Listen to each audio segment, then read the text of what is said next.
ये ऐतिहासिक तस्वीरें हैं और दूसरी बार भारतीय प्रधानमंत्री नरेंद्र मोदी पहुंचे हैं अमेरिकी संसद के संयुक्त सत्र के संबोधन के लिए। और देखिए किस तरह से सारे As we speak, Prime Minister being greeted by US congressmen.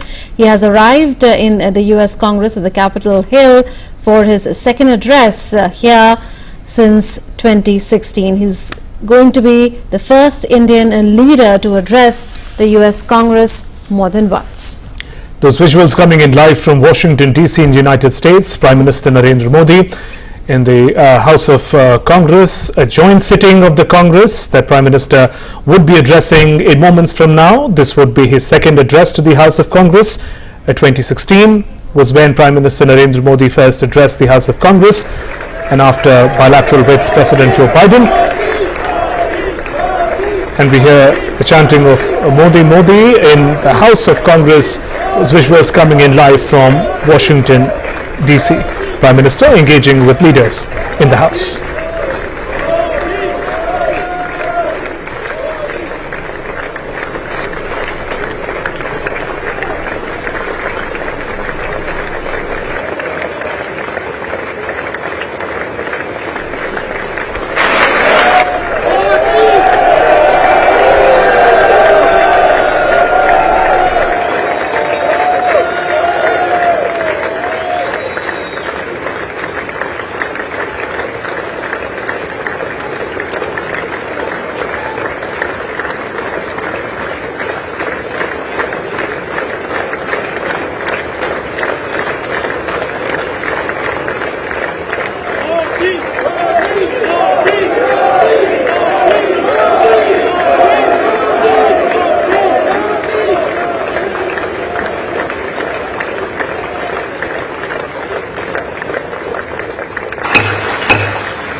Members of Congress, I have the high privilege and distinct honor of presenting to you His Excellency Narendra Modi, the Prime Minister of the Republic of India.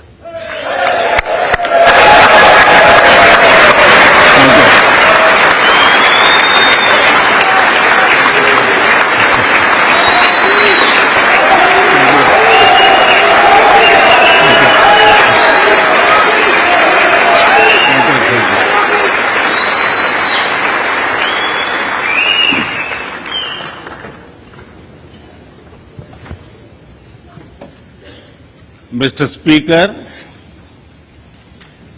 Madam Vice President, distinguished members of the US Congress, ladies and gentlemen, Namaskar.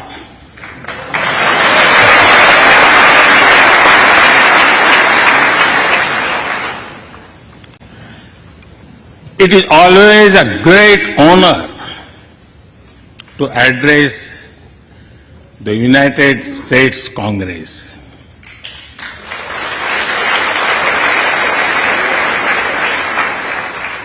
It is an exceptional privilege to do so twice.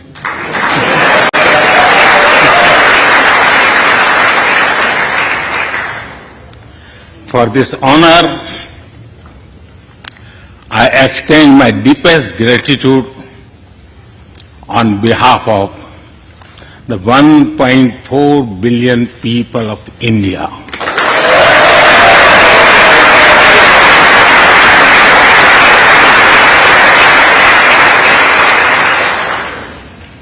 I see that nearly half of you were here in 2016.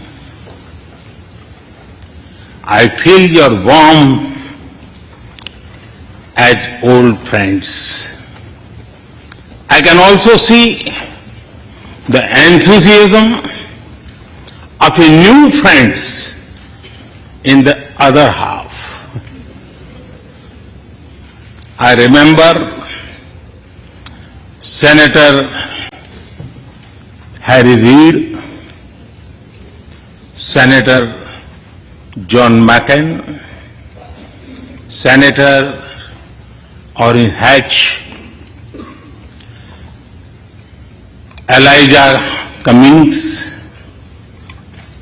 Elsie Hastings, and others who I met here in 2016 and who are sadly no longer with us. Mr. Speaker, standing here 7 Junes ago, that is the June when Hamilton swept all the awards,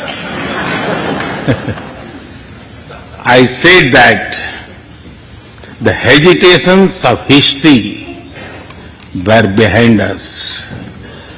Now, when our era is at a crossroads, I am here to speak about our calling for this century.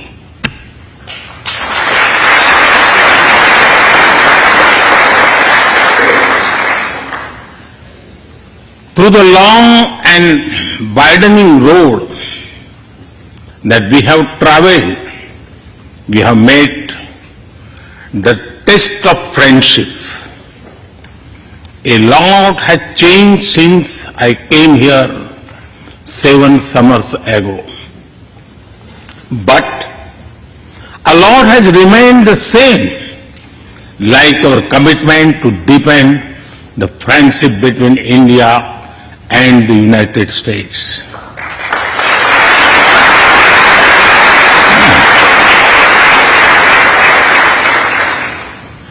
In the past few years, there have been many advances in AI, artificial intelligence.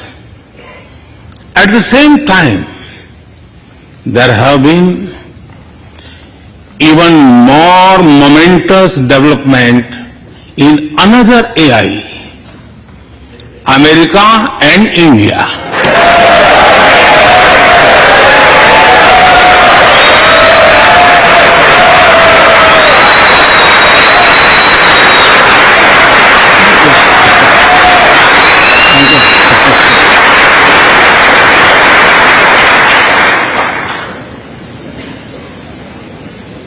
Mr. Speaker and distinguished members, the beauty of democracy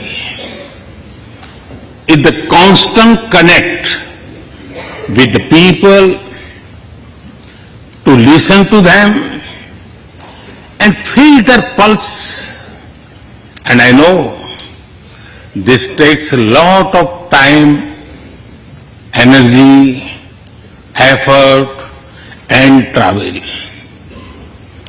It is a Thursday afternoon, a fly out day for some of you. So I am grateful for your time. I also know how busy you have been this last month.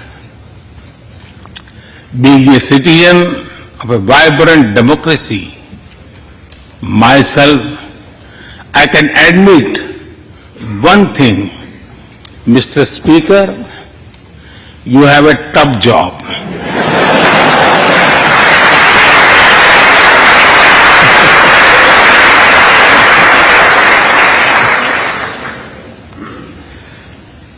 I can relate to the battles of patience, persuasion, and policy. I can understand the debate of ideas and ideology. But I am delighted to see you come together today to celebrate the bond between world's two great democracies, India and the United States.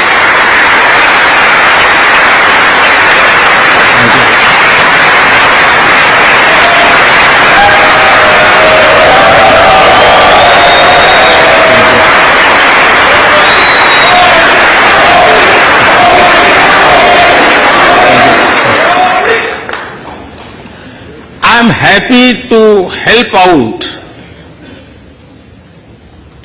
I am happy to help out whenever you need a strong bipartisan consensus.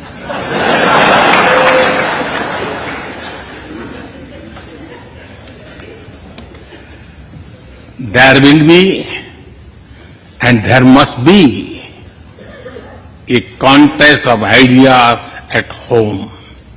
But we must also come together as one when we speak for our nation.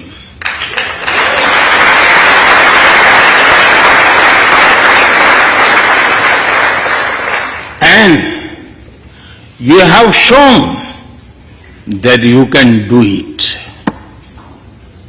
Congratulations.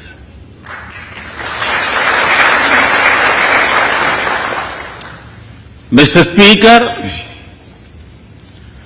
the foundation of America was inspired by the vision of a nation of equal people. Throughout your history, you embrace people from around the world and you have made them equal partners in the American dream.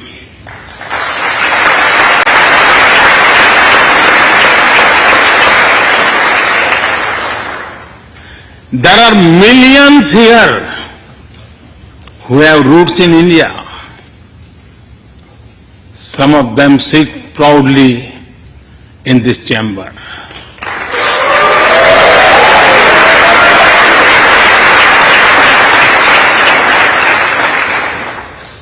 And there is one behind me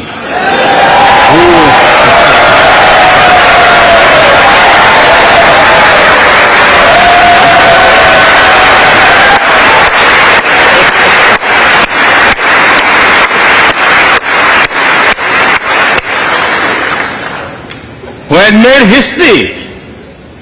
I am told that the Samosa caucus is now the flavor of the house. I hope it grows and brings the full diversity of Indian cuisine here.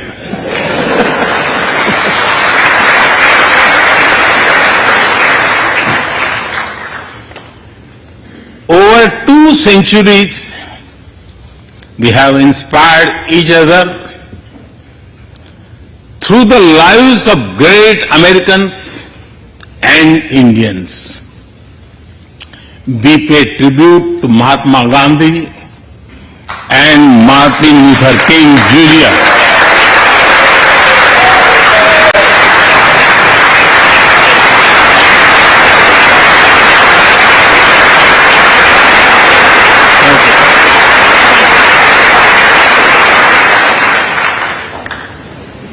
We also remember many others who work for liberty, equality, and justice. Today, I also wish to pay heartfelt tribute to one of them, Congressman John Lewis.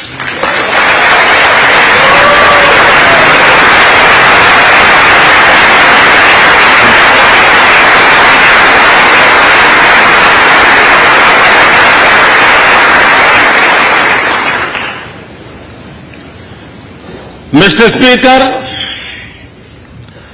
democracy is one of our sacred and shared values. It has evolved over a long time and taken various forms of systems. Throughout history, however, one thing has been clear. Democracy is the spirit that supports equality and dignity.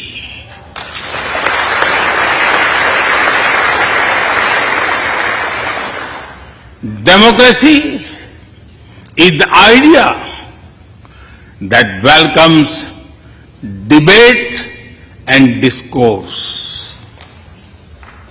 Democracy is the culture that gives wings to thought and expression.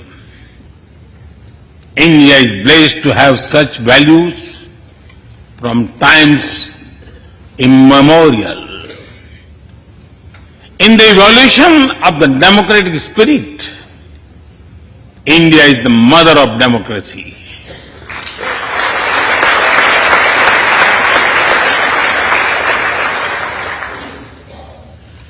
Millennia ago, our oldest scripture said, Ekam Sat Vipra Bahudha Vadanti.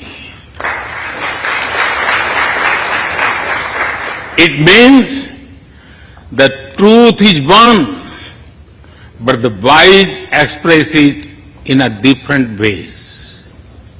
Now, the US is the oldest and India the largest democracy. Our partnership augurs well for the future of democracy.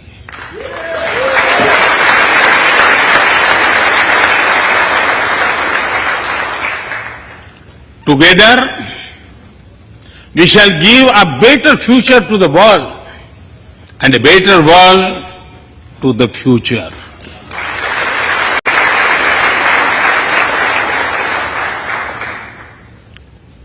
Mr. Speaker, last year, India celebrated 75 years of its independence.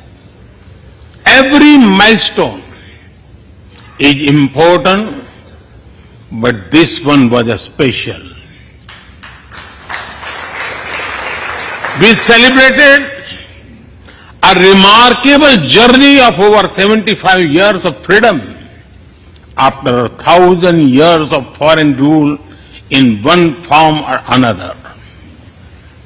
This was not just a celebration of democracy, but also of diversity. Not just of constitution, but also of its spirit of a social empowerment. Not just of our competitiveness and cooperative federalism, but also of our essential unity and integrity.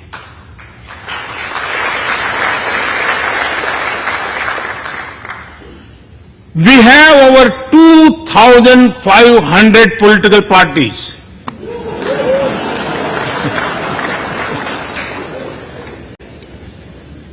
Yes, you heard that right. 2,500. About 20 different parties govern various states of India.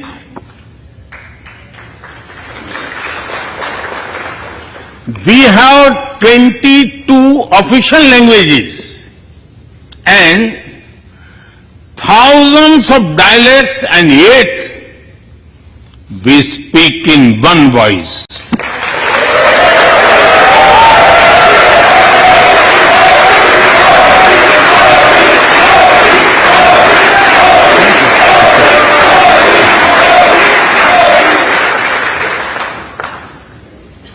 Every 100 miles, our cuisine changes. From dosa to aloo paratha, and from Srikhand to Sandesh. We enjoy all of this. We are home to all faiths in the world, and we celebrate all of them.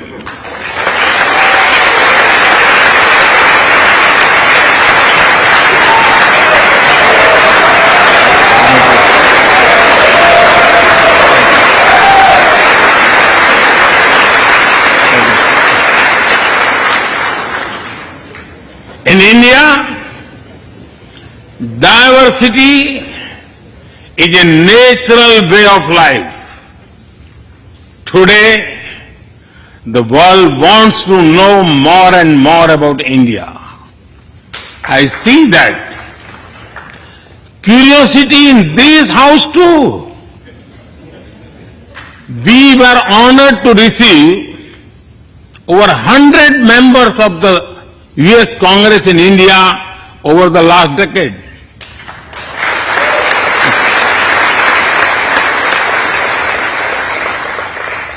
Everyone wants to understand India's development, democracy and diversity.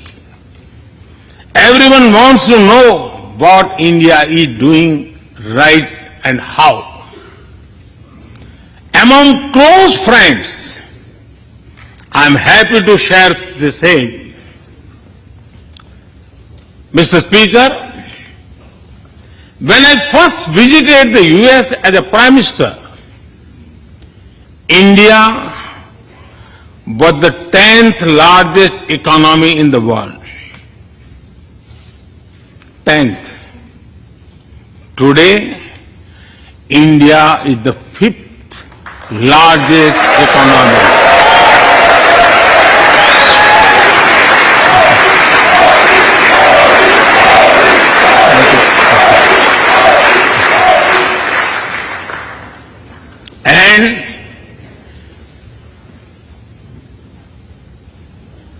And India will be the 3rd largest economy soon.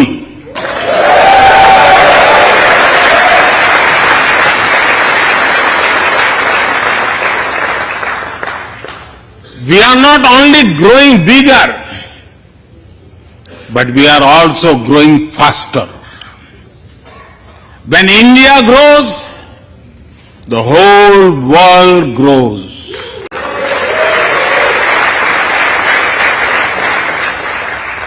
After all, we are 1/6 of the world's population. In the last century, when India won its freedom, it inspired many other countries to free themselves from colonial rule.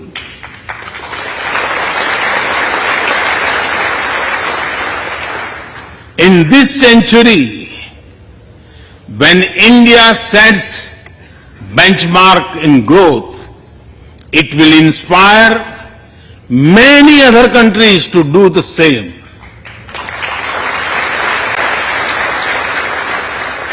Our vision is सबका साथ, सबका विकास, सबका विश्वास, सबका प्रयास. It means together for everyone's growth, with everyone's trust and everyone's efforts. Let me share with you how this vision is translating into action with speed and scale. We are focusing on infrastructure development. We have given nearly 40 million homes to provide shelter to over 150 million people.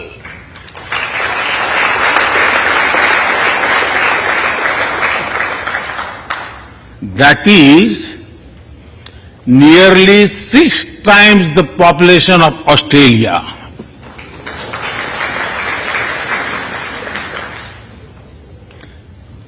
We run a national health insurance program that ensures free medical treatment for about 500 million people.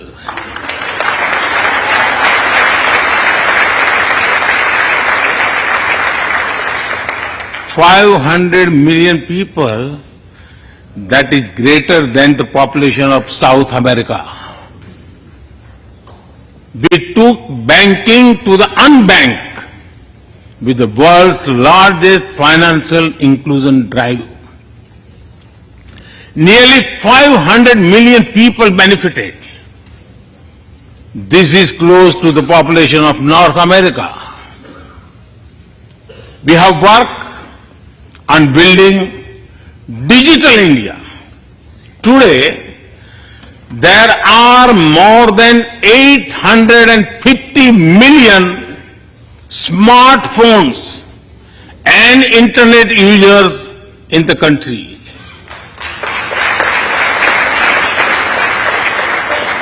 This is more than the population of Europe. We protected our people with 2.2 billion doses of made in India COVID vaccines.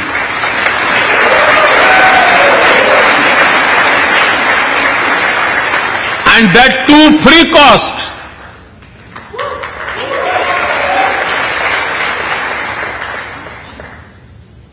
I may be running out of continent soon, so I will stop here. Distinguished members, the Vedas are one of the world's oldest scriptures. They are a great treasure of humanity composed thousands of years ago. Back then, women sages composed many verses in these Vedas. And today, in modern India, women are leading us to a better future.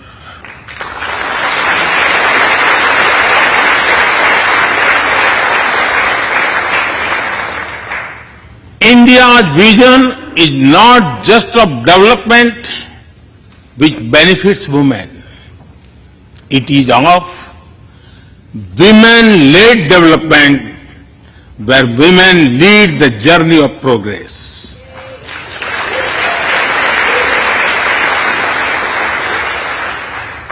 A woman has risen from a humble tribal background to be our head of states.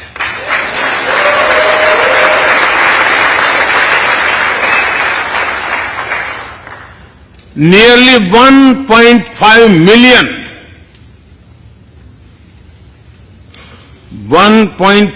million elected women lead us at various levels. And that is of local governments. Today, women serve our country in the Army, Navy, and Air Force. India also has the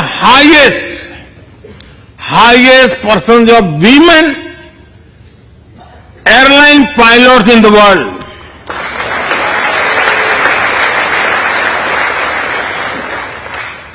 And they have also put us on Mars by leading our Mars mission.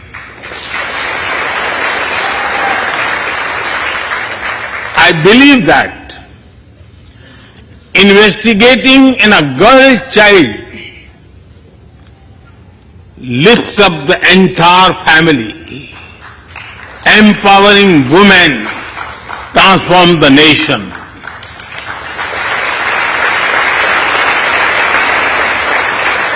Mr. Speaker, India is an ancient nation with a youthful population. India is known for its traditions, but the younger generation is also making a hub of technology, be it creative reels on Insta or real-time payments. Coding or quantum computing, machine learning or mobile apps, fintech or data science, the youth of India are a great example of how a society can embrace latest technology. In India, technology is not about innovation, but also about inclusion. Today, digital performance are empowering the rights and dignity of people while protecting privacy. In the last 9 years, over 1 billion people got a unique digital biometric identity connected with their bank accounts and mobile phones.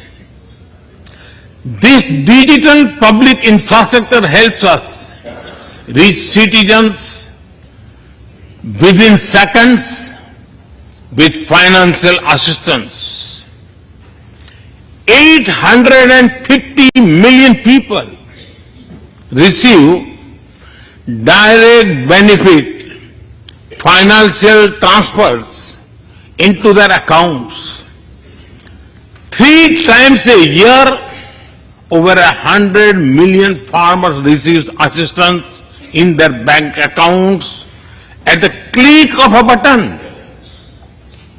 The value of such transfer has crossed $320 billion. And we have saved over $25 billion in the process. If you visit India, you will see everyone is using phones for payments, including street vendors. Last year, out of every 100 real-time digital payments in the world, 46 happened in India.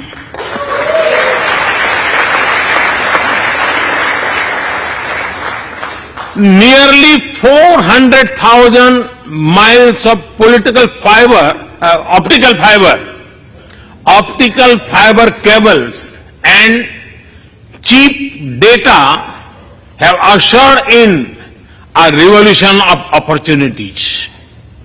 Farmers check weather updates, the elderly get social security payments, students access scholarships, doctors deliver telemedicine, fishermen check fishing grounds, and small businesses get loans with just a tap on their phones. Mr. Speaker, a spirit of democracy, inclusion, and sustainability defines us.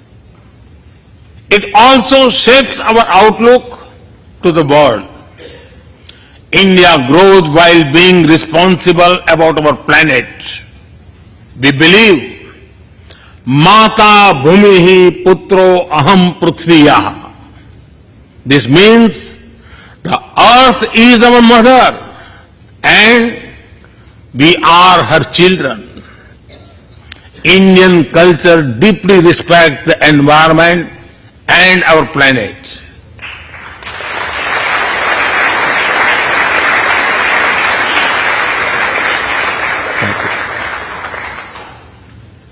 While becoming the fastest growing economy,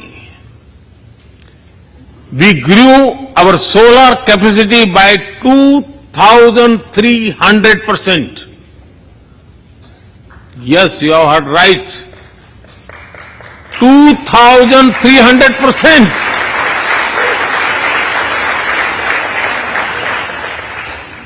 We became the only G20 country to meet its Paris commitment.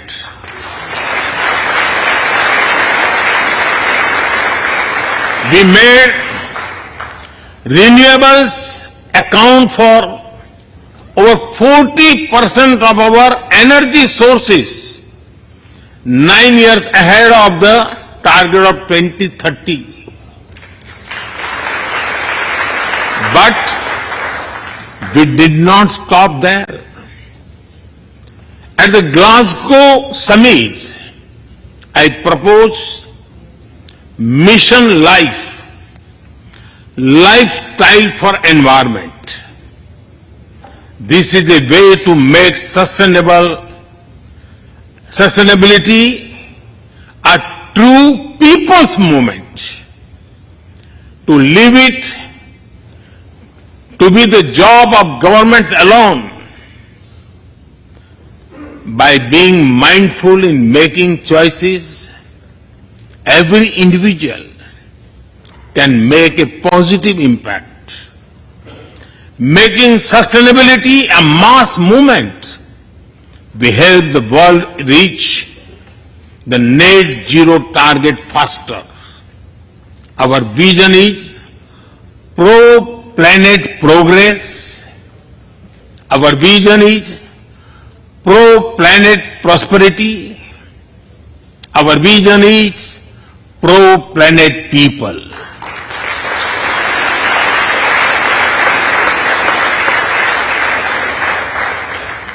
Mr. Speaker, we live by the motto of Vasudhaiva Kutumbakam, or the world is one family.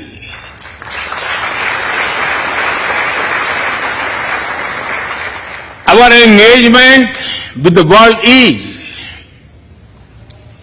for everyone's benefit. The one sun, one world, one grid seek to join us.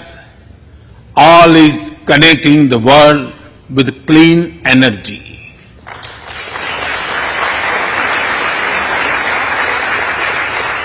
One Earth, One Health is a vision for global action to bring quality health care to everyone, including animals and plants.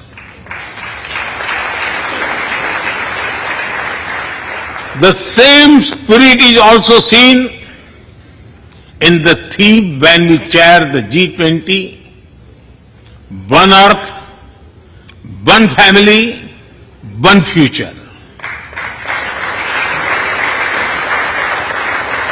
We advance the spirit of unity through yoga as well.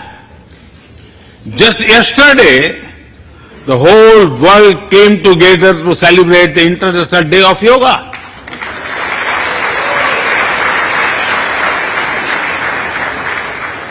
Just last week, all nations joined our proposal at the UN to build a memorial wall to honor the peacekeepers. And this year, the whole world is celebrating the International Year of Millets to promote sustainable agriculture and nutrition alike. During COVID, we delivered vaccines and medicines to over 150 countries. We reach out to others, being disasters at first respondents, as we do for our own. We share our modest resources with those who need them the most. We build capabilities, not dependencies.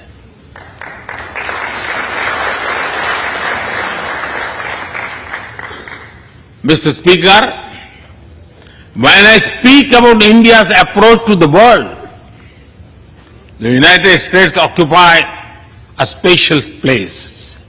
I know. Our relations are of great importance to all of you. Every member of this Congress has a deep interest in it. When defense and aerospace in India grow, industries in the state of Washington, Arizona, Georgia, Alabama, South Carolina, and Pennsylvania thrive.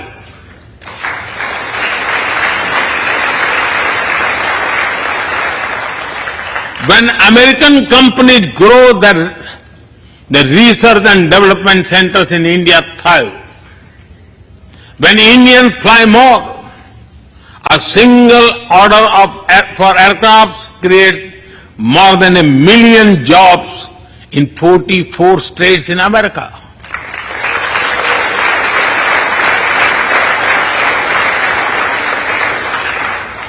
When an American phone makers invest in India, it creates an entire ecosystem of jobs and opportunities in both countries.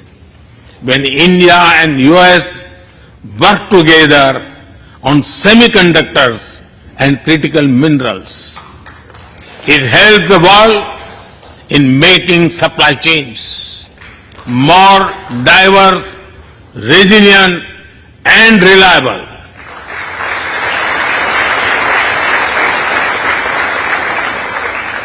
Indeed, Mr. Speaker, we were strangers in defense cooperation at the turn of century.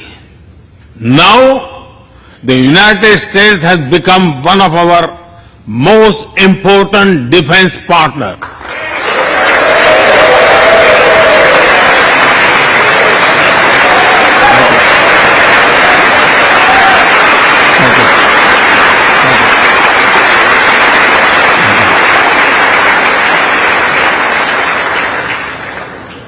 Today, India and the US are working together in space and in the seas, in science and in semiconductors, in startups and sustainability, in tech and in trade, in farming and in finance, in art and artificial intelligence, in energy and education, in healthcare and humanitarian efforts.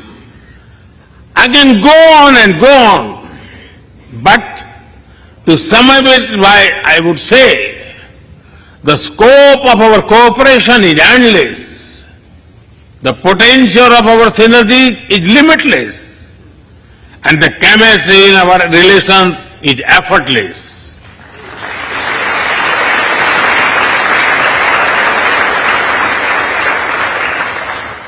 In all this, Indian Americans have played a big role.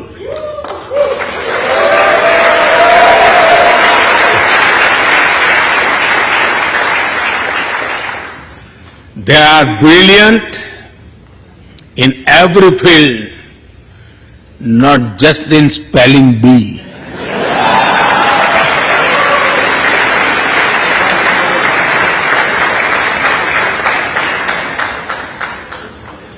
With their hearts and minds, talent and skills, and the love for America and India, they have connected us. They have unlocked doors. They have shown the potential of our partnership.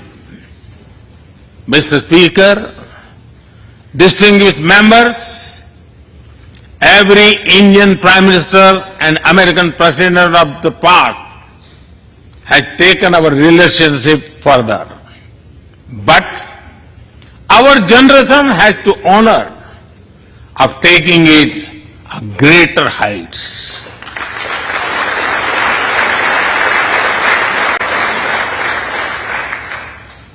I agree with President Biden that this is a defining partnership of this country, because it serves a larger purpose. Democracy, demography, and destiny give us the purpose.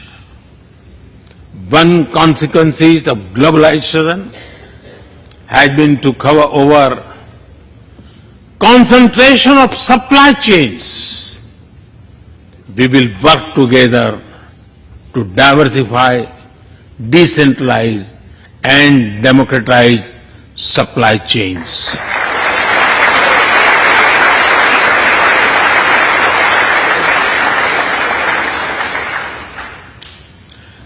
Technology will determine the security, prosperity, and leadership in the 21st century.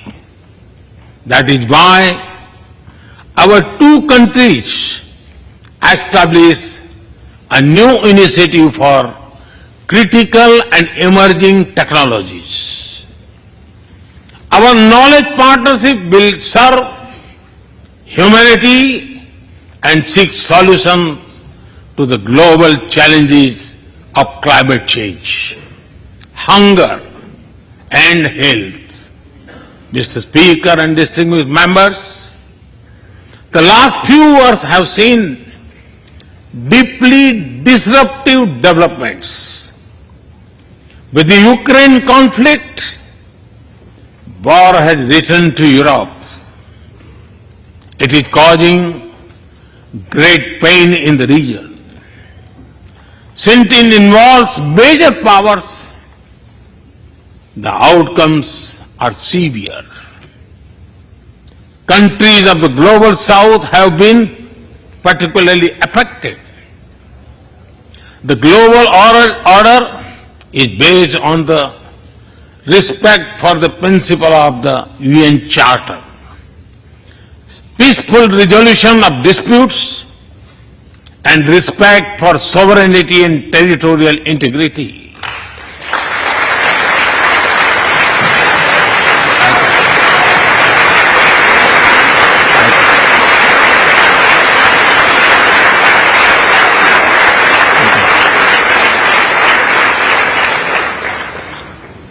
As I have said directly and publicly,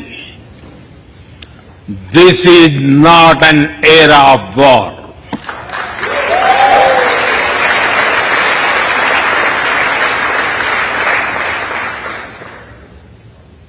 But it is one of dialogue and diplomacy. And we all must do what we can to stop the bloodshed and human suffering.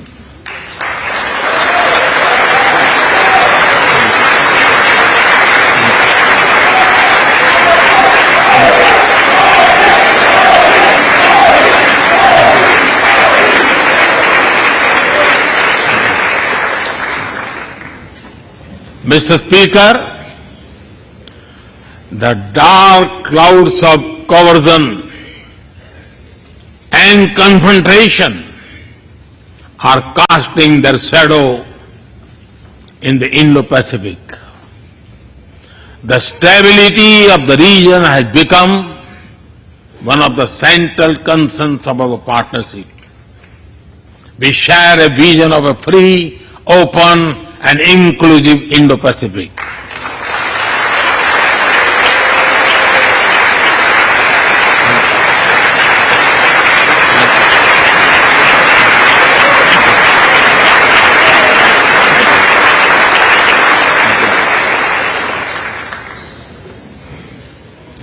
Connected by secure seas, defined by international law, free from domination, and anchored in ASEAN centrality.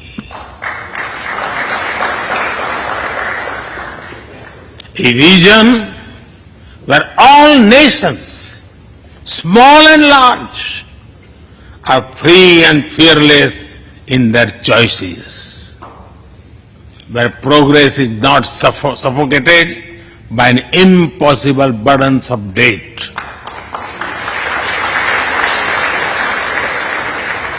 Where connectivity is not leveraged for strategic purposes, where all nations are lifted by the high tide of shared prosperity.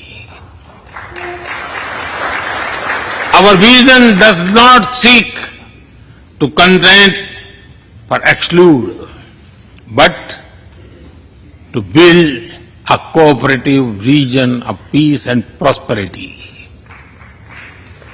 We work through regional institutions and with our partners from within the region and beyond. Of this, Quad had emerged as a major force of good for the region.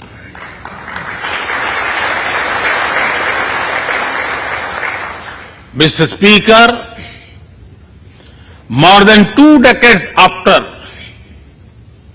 9/11 and more than a decade after 26/11 in Mumbai,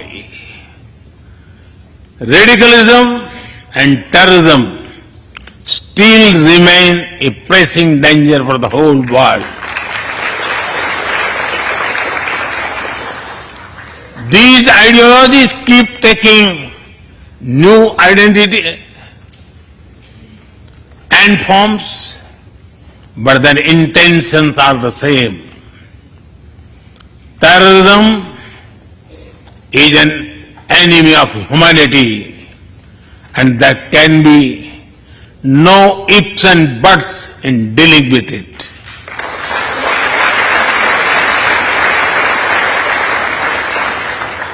We must overcome all such forces sponsoring and exporting terror.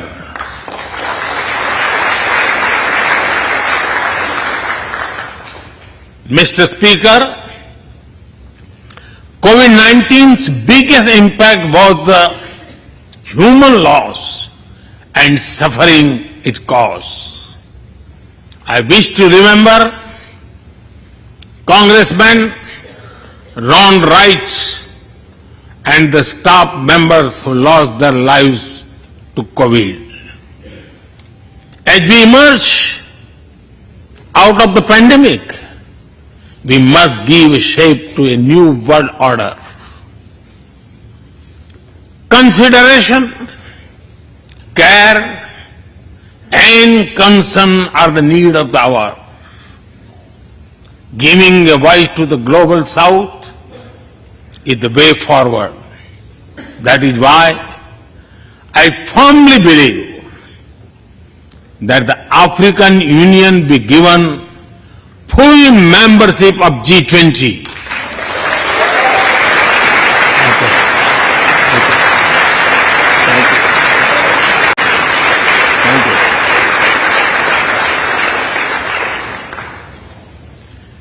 We must revive multilateralism and reform multilateral institutions. With better resources and representation that applies to all our global institutions of governance, especially the United Nations. When the world had changed, our institutions too must change, or risk getting replaced by a world of rivalries without rules. In working for a new world order based on international law, our two countries will be at the forefront as partners.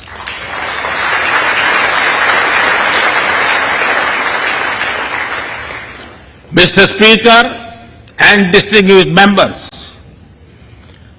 today we stand at a new dawn in our relationship that will not only shape the destiny of our two nations, but also that of the world. As the young American poet Amanda Gorman has expressed, when day comes, we step out of the shade. aflame and unafraid. The new dawn blooms as we free it. For there is always light if only we are brave enough to see it.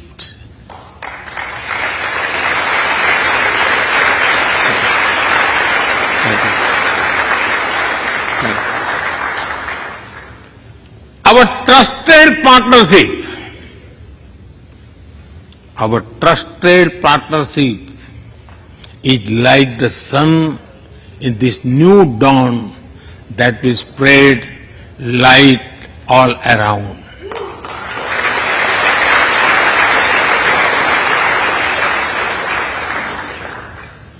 I am reminded of a poem that I once wrote. आसमान में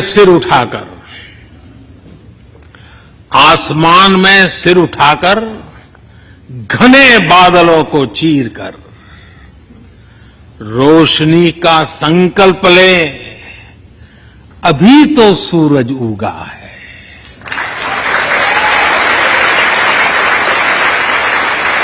अभी तो सूरज उगा है।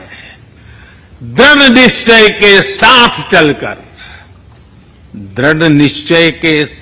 चलकर, हर मुश्किल को पार कर घोर अंधेरे को मिटाने अभी तो सूरज उगा है।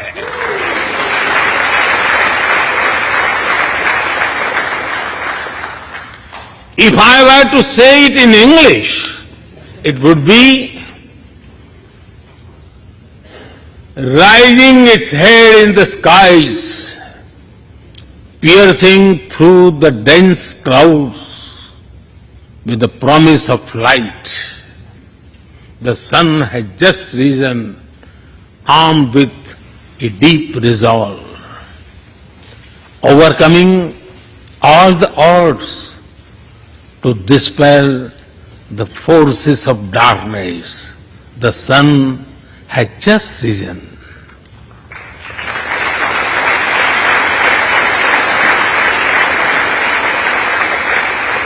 Mr. Speaker and distinguished members, we come from different circumstances and history, but we are united by a common vision and by a common destiny.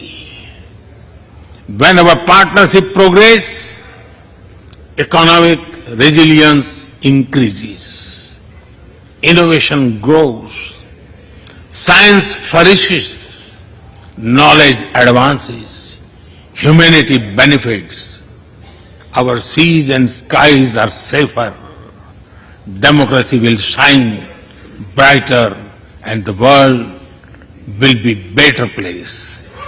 That is the mission of our partnership. That is our calling for this century.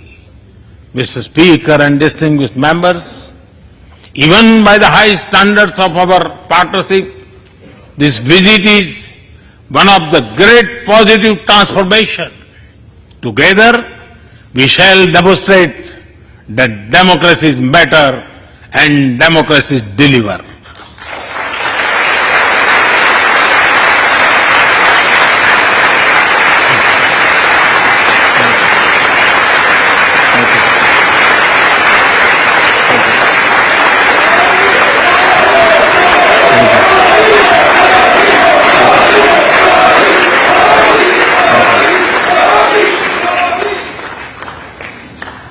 I count on your continued support to the India-US partnership. When I was here in 2016, I said that our relationship is primed for a momentous future. That future is today.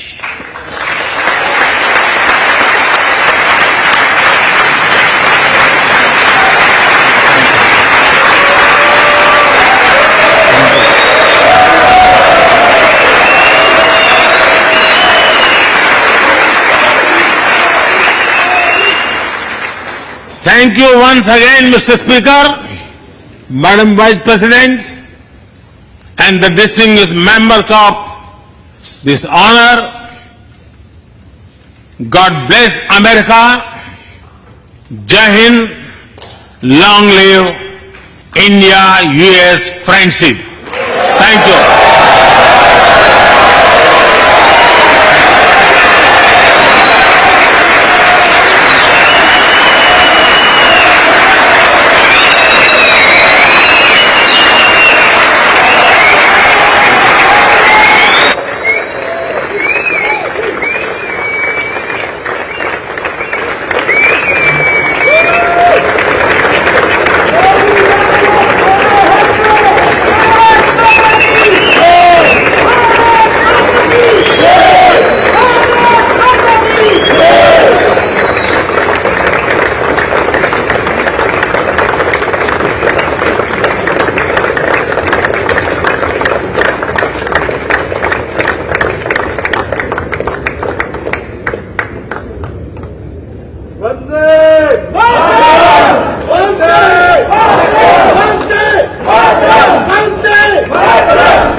तो बेहद शानदार सारगर्भित सधे हुए अंदाज में So there you saw Prime Minister Narendra Modi scripting history. He's become the only leader from India to deliver an address to the US Congress more than once.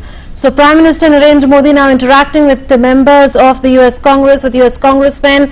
On several occasions, US congressmen stood up and gave standing ovation to the Prime Minister during the course of his address. And the Prime Minister began his address by talking about what has changed in the last 7 years since he gave his first address to the US Congress. He said in the past few years many advances in AI have taken place, but there have been more momentous developments in another AI, and that he said is America and India. So he has given another meaning to the acronym AI, calling it America and India, and towards the end he looked into the future and also spoke of the present. He said that our calling for this century is democracies matter, democracies deliver.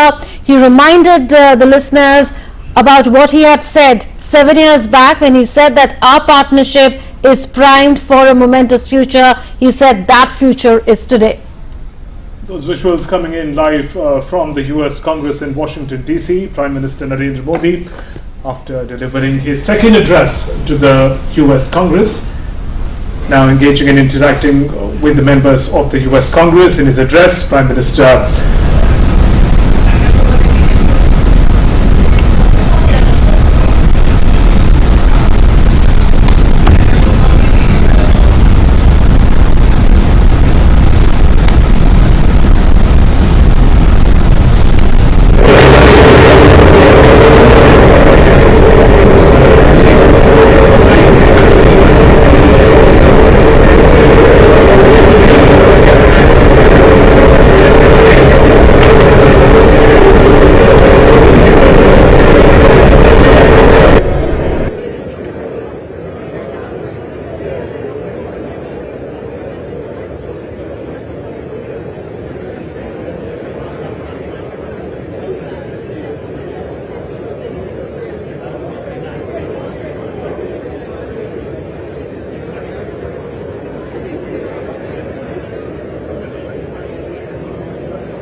purpose of the joint meeting having been completed, the chair is declared that this is now dissolved. The House will continue in recess subject to the call of the chair.